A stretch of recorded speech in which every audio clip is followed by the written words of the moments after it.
Unit second का second question है, that is question number 4. X, Y, Z have signed an undertaking agreement of 50,000 shares of Mohan Limited as under X for 30,000 shares, Y for 12,500 shares and Z for 7,500 shares. जो Mohan limited ने अपने shares issue किए तो उनके under writers कौन कौन है? X, Y और जेड. और इन्होंने कितने की गारंटी दी है?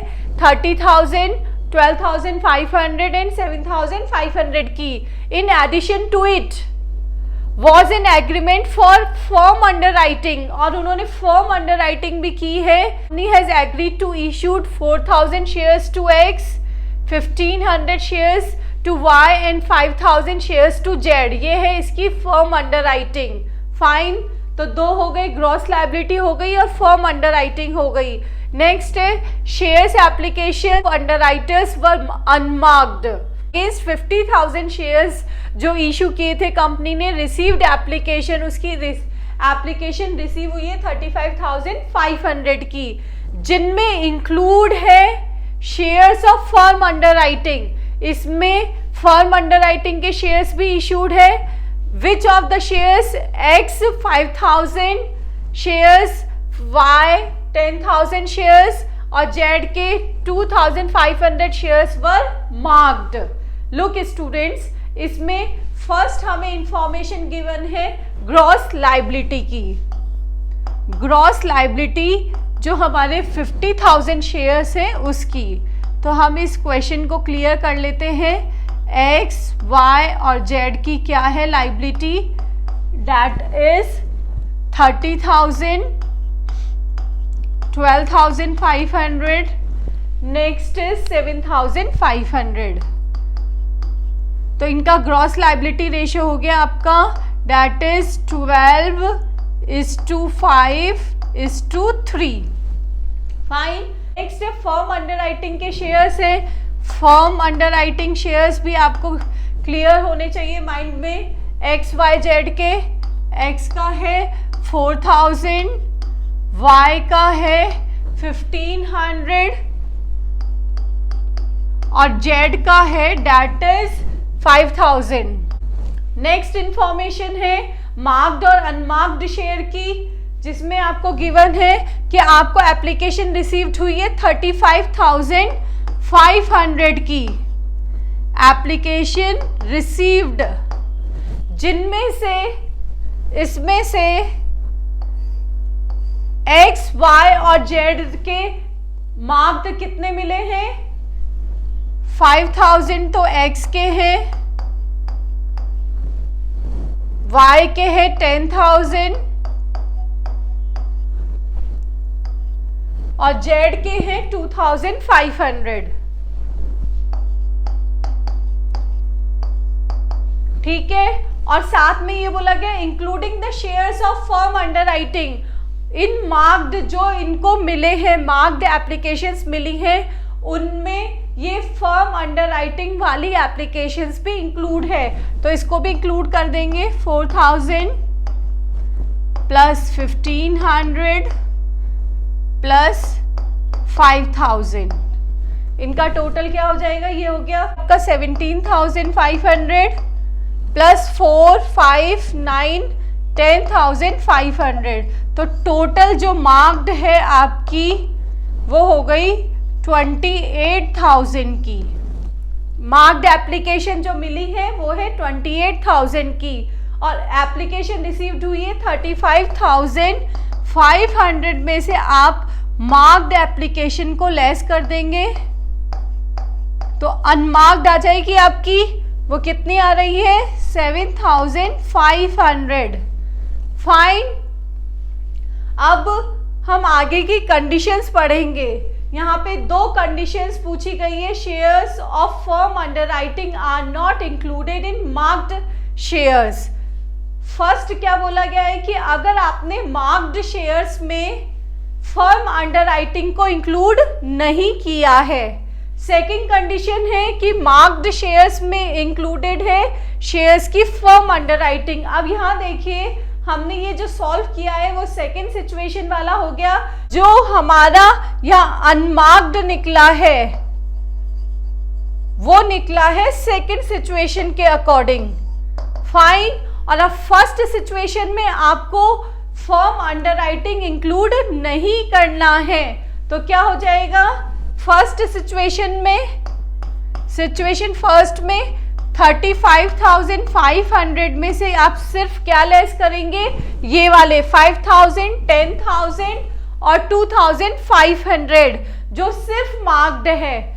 फाइन। इसमें हम फर्म अंडरराइटिंग नहीं इंक्लूड करेंगे, सिर्फ ये वाले इंक्लूड करेंगे। इसका टोटल हो गया अपना 17,500।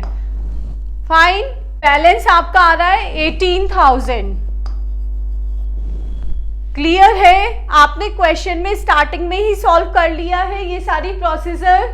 अब नेक्स्ट हम फॉर्मेट प्रिपेयर करते हैं। दिस इज द परफॉर्मर, जिसमें हमने फर्स्ट कंडीशन डिस्कस की है, total liability of underwriters of shares of firm underwriting are excluded in market shares, जिसमें particulars X Y Z and total, ये परफॉर्मा हो गया।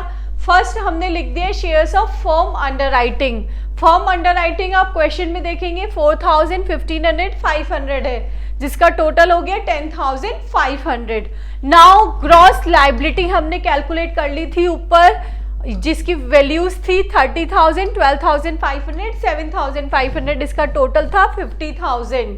जब हम इंडिविजुअल अंडरराइटर की लायबिलिटी को डिटरमाइन करते हैं तो फर्स्ट हम लिखेंगे gross liability, thereafter less marked shares, next होगा लेस अनमार्क्ड शेयर, फिर उसके बाद में आप करेंगे जो नेगेटिव बैलेंस है उसको adjust, thereafter you will get net liability. उस नेट लायबिलिटी आप फर्म अंडरराइटिंग ऐड कर देंगे और ग्रॉस लायबिलिटी आ जाएगा। ये इसकी प्रोसीजर है। तो हमने सेकेंड स्टेप ले लिया है marked share excluding firm underwriting, क्योंकि फर्स्ट कंडीशन में आपने बोला है मार्क्ड शेयर्स में आप फर्म अंडरराइटिंग को इंक्लूड नहीं करेंगे। तो हमारे क्या थे ये 5,000, 10,000, 2,500 जो हमने ऊपर डिस्कस किया है, दैट इज 17,500। अब इसमें से आप इसको लेस कर देंगे। Now the unmarked shares. अब अनमार्क्ड शेयर्स हम डिस्कस कर चुके हैं ऑलरेडी। 35,500 में से आपने 5,000, 10,000, 2,500 इन शेयर्स को लेस कर दिया है, तो बाकी क्या आ गई आपकी अनमार्क्ड शेयर्स। और इन अनमार्क्ड शेयर्स को हमने ग्रॉस लायबिलिटी रेशियो में डिवाइड कर दिया है तीनों के बीच में। 18,000 multiply by 12 divided by 20, 18,000 multiply by 5 divided by 20, 18,000 multiply by 3 divided by 20। तो ये वैल्यूज आ गई है आपकी। अब जो बैलेंस लायबिलिटी है इसमें से इसको लेस किया, वैल्यू आ रही है 14,200, इसमें से इसको लेस किया, माइनस में वैल्यू आ रही है 2,000, इसको इसमें से लेस किया, इसको भी इसमें से लेस कर दिए, वैल्यू आ रही है 14,500। नेक्स्ट ट्रीटमेंट होगा नेगेटिव बैलेंस का। नेगेटिव बैलेंस को आप रिमेनिंग अंडरराइटर्स में उनके रेशियो में डिवाइड कर देंगे। फाइन। हमारा रेशियो है 12:5:3, यही रेशियो था। अब x, y और z, अब ये y का रेशियो हमें डिवाइड करना है x और z में, तो x और z का क्या रेशियो हो गया, आपने y को हटा दिया तो रेशियो क्या बच गया 12:3। तो आप इस 2000 को 12:3 में डिवाइड कर देंगे, तो 2000 मल्टीप्लाई बाय 12 डिवाइडेड बाय 15, इधर 2000 मल्टीप्लाई बाय 3 डिवाइडेड बाय 15। ठीक है, तो ये 2000 इधर आ गया माइनस में, -1600। अब इसको आपको पॉजिटिव में करना है तो इधर 2000 हो गया, यहाँ -400। 10,000 में से आपने 1600 लेस किए हैं, इसमें से इसका ट्रीटमेंट हुआ है, डेट इज 2000। 2300 में से इसको लेस किया, लायबिलिटी आ गई हमारी 12,600, नील 1900। फाइन। अब नेक्स्ट स्टेप था हमारा add share of firm underwriting. Firm underwriting थी 4,000, 1,500 एंड 500, इसको ऐड कर दिया, टोटल लाइबिलिटी और ग्रॉस लाइबिलिटी कितनी आ रही है? 16,600, 1,500, 6,900, टोटल हो गया इसका 25,000। फाइन। ये कंडीशन जब है जब आपने फर्म अंडरराइटिंग को इंक्लूड नहीं किया है। नेक्स्ट कंडीशन है when you will include firm underwriting. Same performer रहेगा हमारा नेक्स्ट कंडीशन में भी। फाइन। सबसे पहले हमने लिख दिया है shares of firm underwriting. Next है ग्रॉस लाइबिलिटी 30,000, 12,500, 7,000। अब आपको मार्क्ड शेयर्स में फर्म अंडरराइटिंग में इंक्लूड करना है, तो यहाँ देखिए आपने इंक्लूड कर लिए हैं और इंडिविजुअल लिख दिए हैं। ठीक है, बैलेंस कितना आ गया, इसको इसमें से लेस कर देंगे तो हमारा बैलेंस आ रहा है 21,000, 1,000, नील, 22,000। नेक्स्ट कैलकुलेशन है अनमार्क्ड शेयर्स का। अनमार्क्ड शेयर्स के बारे में हम ऊपर डिस्कस कर चुके हैं। फाइन। सेकंड कंडीशन का उसमें हमारा बैलेंस कितना आ रहा था? 35,500 में से हमने 10,500 और प्लस 17,500 को लेस कर दिया था। बैलेंस आ रहा है हमारा 7,500। ये कैलकुलेशन हम ऊपर देख चुके हैं। 7,500 को आपने किस रेशो में डिवाइड कर दिया? Gross liability ratio 12:5:3। 4,500 आया या 1875, इधर 1125। इसको इसमें से लेस कर दीजिए, यहाँ पे माइनस में आ रही है आपकी। नेक्स्ट हमें जो नेगेटिव बैलेंस है उसका एडजस्टमेंट करना होगा रिमेनिंग अंडरराइटर्स में। अब रिमेनिंग अंडरराइटर कौन है? ये एक्स ही है, तो ये सारा अमाउंट इसमें ट्रांसफर हो जाएगा। कितना है? 2,000 का ये अमाउंट है, तो -2,000 और इधर प्लस की फिगर्स आ जाएगी इसको निल करने के लिए। ये इसमें से लेस हो गया, डैट इज 14,500, इधर नील नील। ये है आपका 14,500 इसका टोटल, जिसमें हमें लास्ट में फर्म अंडरराइटिंग ऐड करनी होती है, दैट इज 4,000, 1,500, 500 ऐड कर दिया। ग्रॉस लाइबिलिटी आ रही है 18,500, 1,500, 5,000, 2,550।